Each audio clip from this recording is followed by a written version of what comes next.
6 of the Dirksen building in Washington tomorrow, the Senate Judiciary Committee will consider whether to protect some of America's most powerful corporate executives from the legal consequences of having spied on the rest of us in this country.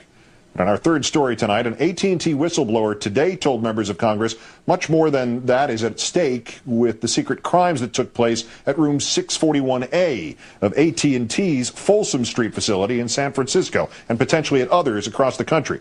Specifically, retired 22-year AT&T technician Mark Klein says that despite Mr. Bush's claims, the U.S. government used AT&T's cooperation to spy not only on overseas communications, but to vacuum up virtually all of America's use of the internet for years. Email, Googling, web surfing, you name it. Thanks to AT&T's secure rooms like 641A in San Francisco, accessible only to those cleared by the NSA. Klein obtaining AT&T schematics showing how the company used splitters to send secure room 641A a duplicate of every fiber optic signal routed through its facilities. That involved not just AT&T customers, but virtually every internet and telecommunications company, and virtually all email and web traffic in the country, without a warrant, without any mechanism for separating domestic from overseas, without separating suspect from citizen.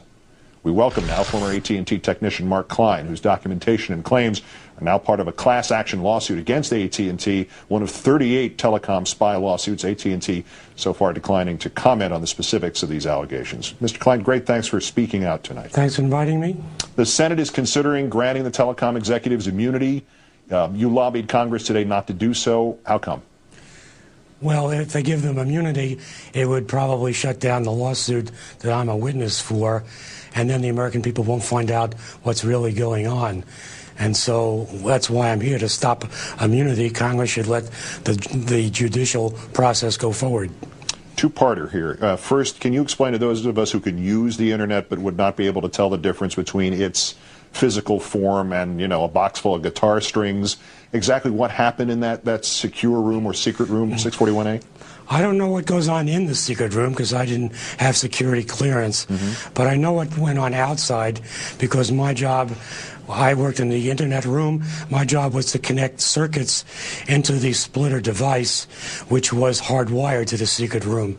And effectively, the splitter copied the entire data stream of those internet cables into the secret room. And we're talking about phone conversations, email, web browsing, everything that goes across the internet. And that device, the splitters, is a dumb device. It doesn't do any selection at all. And the follow-up to that, as you mentioned, you didn't have the security, the NSA clearance. So give us an idea how you know all this, in addition, obviously, to your expertise as a technician. Well, as a technician, I had the engineering wiring documents, which told me how the splitter was wired to the secret room. And so I had to know that in order to do my job.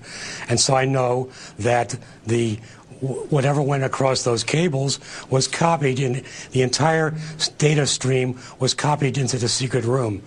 The splitter device has no selective capability, it just copies everything. And we're talking about domestic traffic as well as international traffic.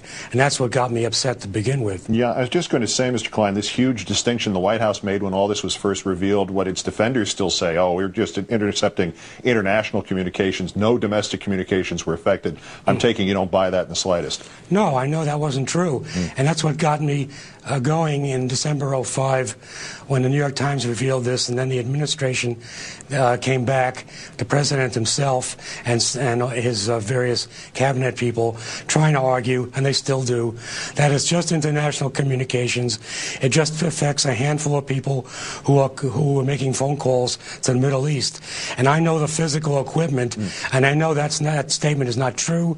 It involves millions of communications, a lot of it domestic communications, that they're copying wholesale, sweeping up into that secret room. When you saw this and realized what was going on, what was this like? Was this like sitting there and finding yourself in a scene from the sci-fi flick Invasion of the Body Snatchers? Did it have that sort of horror quality to it? Well, I had this, actually, I'm a little older, so my thought was George Orwell's 1984, and here I am being forced to connect the Big Brother machine. Oh, boy. And I felt that I was in a funny position, but I needed my job, so I didn't want to make a fuss at the time. But after I retired, I thought about it some more. In talking to Congress today, what did you hear? Did you get a sense that anybody's prepared to go after not just the telecom execs, but the government officials who ordered this? I couldn't tell. I'm not a politician, and they play their cards close to the vest. All I can do is emphasize again that they're copying everything. This is a violation of the Constitution.